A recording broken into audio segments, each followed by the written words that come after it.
May basbas di umano ni FPRRD ang pag-anunsyo ni VP Sara na tatakbo siya sa pagkapresidente sa 2028. Narito ang politiko update ni Attorney Karen Jimeno.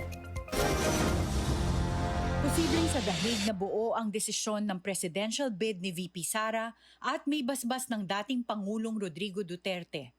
Ayon yan sa political strategist na si Lito Banayo. Sa At the Forefront ng Bilyonaryo News Channel, sinabi ni Banayo na kakagaling lang sa dahig ng bise kung saan dinadalaw nito ang kanyang ama bago inanunsyo ang kanyang pagtakbo sa 2028. She decided to run for vice president with BBM without the blessings of her father. At that point in time, hindi sila nag-uusap masyado. Estranged yung relationship nila.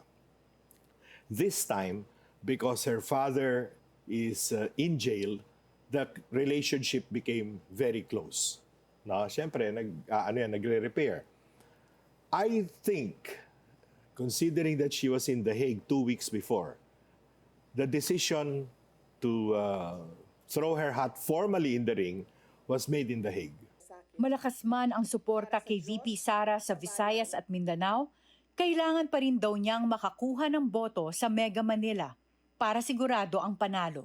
Aside from NCR, which has 7.6 million voters, you have half of Bulacan, all of Rizal, half of Cavite, probably more than half of Cavite, and half of Laguna.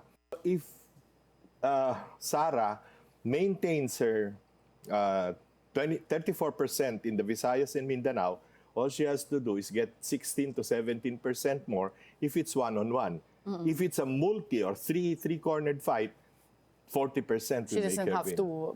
May mga nagsasabing ang maagang pag-anunsyo ng pagtakbo ni VP Sara sa 2028 ay estratehiya lamang para malusutan ang mga impeachment complaints sa Kamara.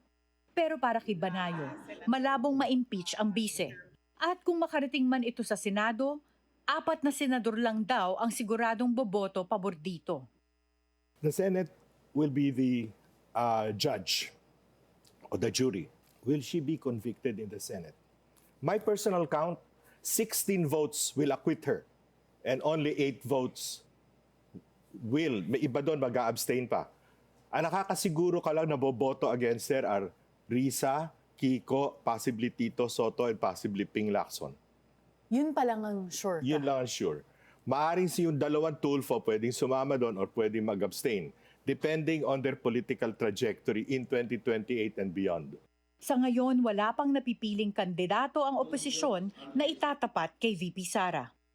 Para sa Politico Nightly, Attorney Karen Jimeno, Bilyonaryo News Channel.